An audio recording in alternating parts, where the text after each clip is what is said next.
ko dito si Chona. Tuturuan tayo kung paano gumawa ng carbonara made from freshly prepared milk, di ba?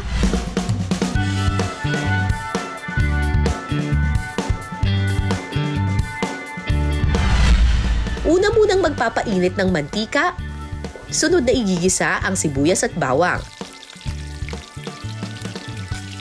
Saka ilalagay ang patis at bacon bits. Sunod na ihahalo ang paminta at mushroom. Eto na yung gatas. Tikman ko nga itong gatas nila. Ay, malinamnam nga.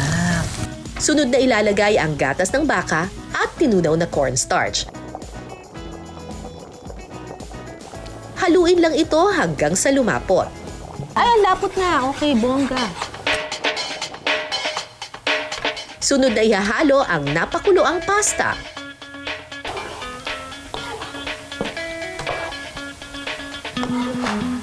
O ano, pwede na yan? Pwede na po yan. Huling ilalagay ang bacon at parsley for toppings. No, yan. Mas maraming bacon. O. Diba? Bacon na hinaluan ng konting pasta. Ganun talaga. Ko. Ching, ching, ching, ching, ching. Oh. May ganun. Ching, ching, ching, ching, ching. For more, linamnam. Yes. Lalagyan po natin ngayon ng ricotta cheese. Ready to serve na ang ating carbonara pasta na may gatas ng baka. Eto na po! Pasta carbonara gawa sa gatas ng baka and ricotta cheese. Straight from the farm. Panalo!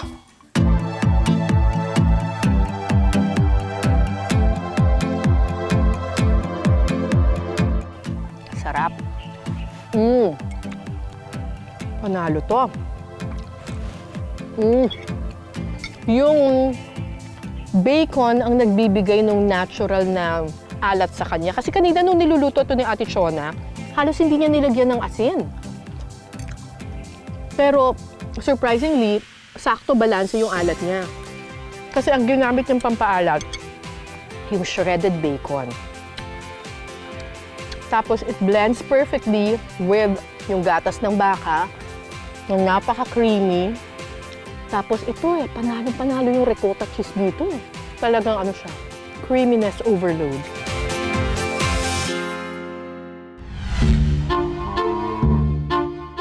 Para mas sumigla at lumusog ang mga baka at kalabaw, ipinapastol ang mga ito tuwing umaga.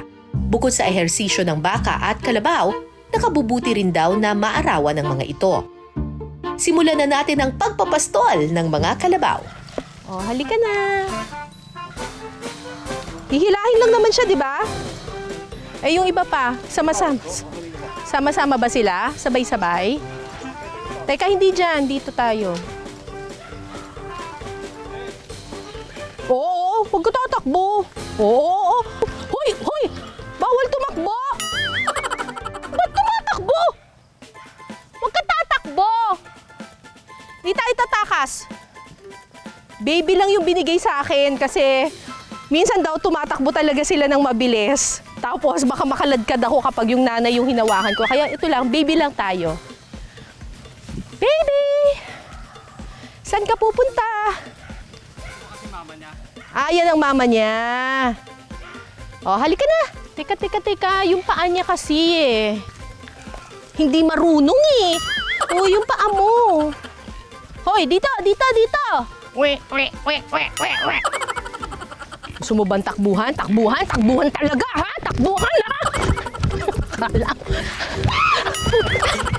Akala mo, ha?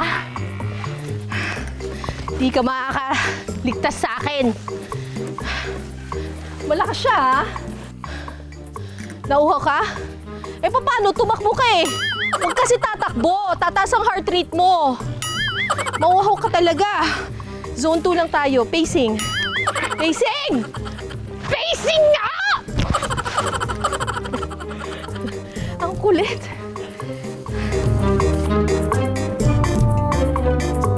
Success ang pagpapastol ng kalabaw. Grabe. Ang liit lang ng baka pero ang lakas niya.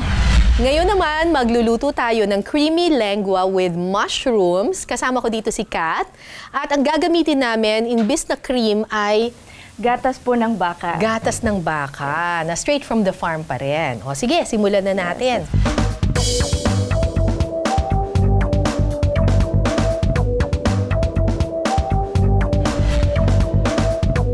Igigisa muna ang mushroom.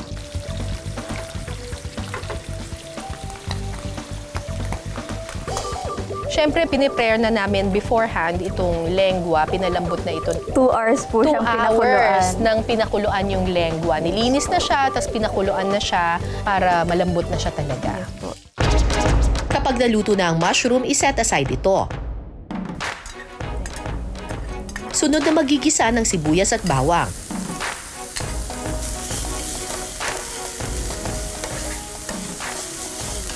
Saka ihahalo ang napalambot na lengua. Ipiprito lang ito ng ilang minuto at sunod na ihahalo ang beef broth at cream of mushroom. Pag medyo nahalo na po yung last two, pwede na po natin ilagay yung ating special ingredient po, which is yung gatas po ng baka. Saluin lang po natin ulit siya ng maigi hanggang po mag-reduce po yung sauce. Pagkukuluan ito hanggang sa lumapot ang sauce. Titimplahan ng asin at paminta. Saka ihahalo ang ginisang mushrooms. Pakukuluin ulit ito ng ilang minuto at pwede nang isalin. Huling ilalagay ang natirang mushrooms for toppings. Pwede nang lantakan ang creamy lengua sa gatas ng baka. Creamy lengua na may gatas ng baka, ano kaya ang lasa? Pero bago natin yan matikman, kumustahin natin si Faye. So ayan guys, nandito tayo ngayon sa kulungan ng mga baka. Kasi ang gagawin natin ngayon, maglilinis tayo ng kulungan ng baka at kalabaw. So makakasama natin maglinis si Kuya Benji. So Kuya Benji, ano ba yung una natin gagawin? Papalahin muna natin to. Papalahin yung lupa. So gaganunin lang. Tapos saka po natin itatapon sa gilid, ma'am. Ako na ang sasalok ng grasya. Saya! Bango! Kuya Benji, sanay na sanay ka na sa amoy. Mag-challenge kaya tayo, no? Yung no reaction challenge. Hinga pa ako. Kaya ko to! Tubig na tayo. Ano? Mana? Dito kayo. So dito. Para yung tubig pababa siya.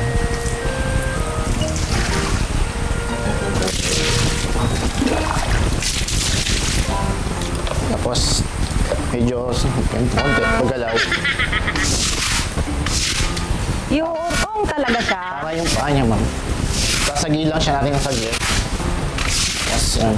Alam mo yung tingin niya sa akin parang naiinis na siya sa akin. Bakit kaya? Parang di yata maganda yung pagsalo ko nung at. Parang nabuwisit siya, naiirita siya sa akin. Milky, bati tayo.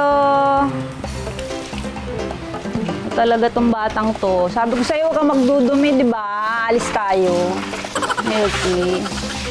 Pupunta tayo sa mamamasyal tayo, di ba?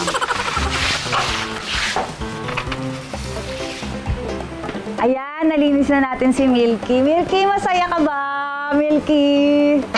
Parang di siya masaya. Congrats, Faye! Dahil sa iyong sipag sa paglilinis ng kulungan, may special at masarap kang reward.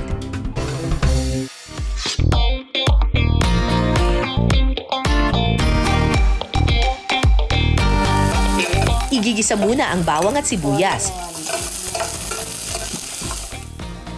Saka ilalagay ang napalambot na baka. Sunod ay hahalo ang tomato sauce. Pakukuloy nito hanggang mag-simmer ang sauce. Carrots. Sunod ay ilalagay ang carrots. So, ayun pa naman yung papalambutin health lang niya. natin ng konti yung carrot kasi medyo matigas na siya. Pakuluin ulit ito ng ilang minuto.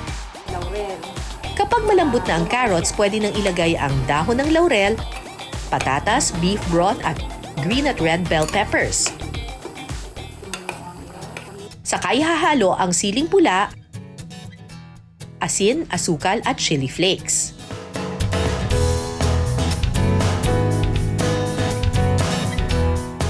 Huling ilalagay ang liver spread at gatas ng baka.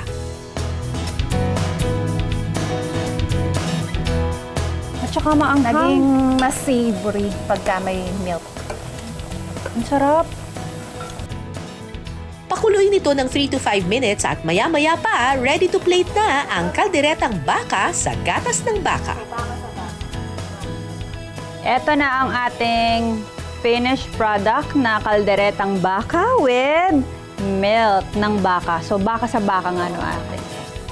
Yun. So, tikman na natin.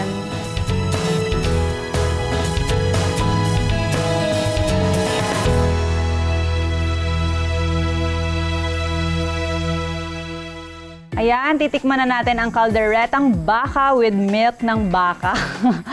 Okay, excited daw ako.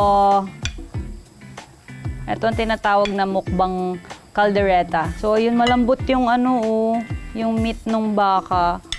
Pagkalapag pa lang sa plato ko, hiwa-hiwalay na yung laman niya.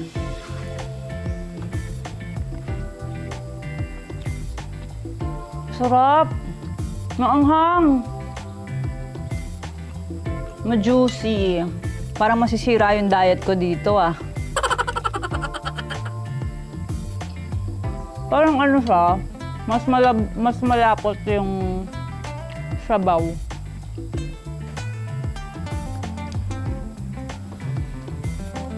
Sarap. Kahit nga hindi ko pa natitikman yung patatas, parang na siya, lumasa na yung mga dito, pinaghalo-halo. Hindi masabi. Tignan niyo, wala akong masabi kasi sobrang sarap. Ganun.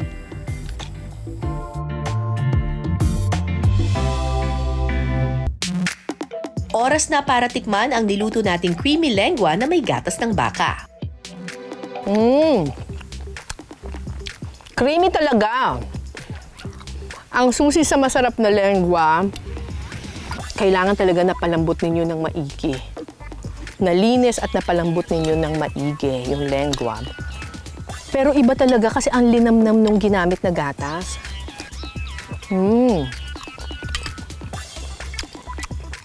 Super linamnam. Ang champion dito yung sauce eh. Yung talagang champion dito.